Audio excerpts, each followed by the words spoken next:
Nyongera okwaniriza ku mawulire gaffe ag'omunyo okusatu katandike n'ensonga z'abasomesa mu ggwanga. Olunaku olwaleero wali ku kisaawe e Kololo, olunaku lwabwe lujaguziddwa. Pulezidenti Yoweri Kaguta Museveni asinzidde eyo n'alabula nga bw'atagenda kuttira ku liiso oyo yenna ayagala okumumalamu amaanyi ssaako n'okumutiisatiisa ku nsonga ey'okwongeza abasomesa amasomo ga ssaayansi emisaala. Agamba nti yandikyagadde ekikolebwe ku bakozi ba gavumenti bonna naye talina kyakkola kubanga eggwanga terina nsimbi zimala, n'olwekyo kasooka atandike n'abasomesa abalala ajja kulaba ebiddako. Omukulembeze w'eggwanga Yoweri Kaguta Museveni alabudde abagezaako okumutiisatiisa n'okumukugira ku bikwatagana ku kusasula abasomesa ba ssaayansi ssente so ng'agamba bankizo.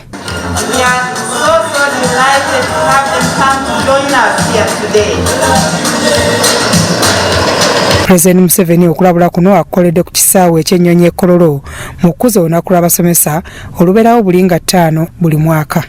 This resistance you are launching against our long-held position is not correct. I would advise you to really calm down and stop obstructing our plan because it is well thought out. President agamba nti abasomesa aba ssayansi ba mugaso nnyo eri ensi era balina okusasulwa obulungi okusinga ku basomesa ab'amasomo ga arts. So you can come through history and you see that if you do not deal with the issue of science and technology, that society will not move. Asabye abasomesa okubeera bakakkamu kubanga ensimbi ez'okubongeza teziriiwo, wabula n'avumirira abalowooza nti bafiiriddwa obudde bungi.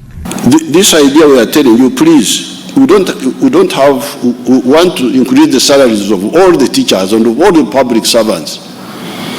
But if we don't have enough money, what do we do? Why don't we start with some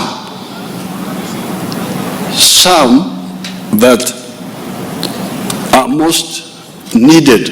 I can lose today, tomorrow I will gain. But death is irreversible.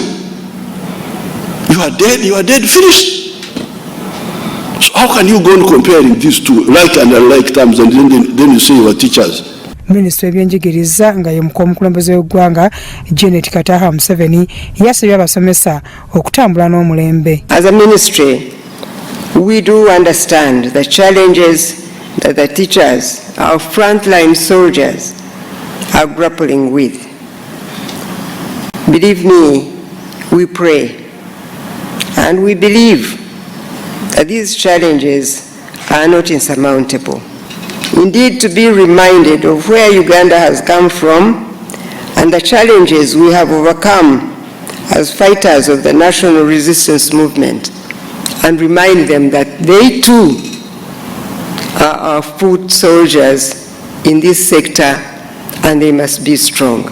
Ssaabawandiisi w'ekibiina ekigatta abasomesa mu ggwanga ekya UNATU Baguma Philbert asabye gavumenti okutuukiriza obweyamo bwayo n'alaga nga abasomesa bwe basanze okusoomooza okungi mu muggalo. Your Excellency, the teachers accepted this offer with hopes that in the next financial year the commitments in the CBA would be honored.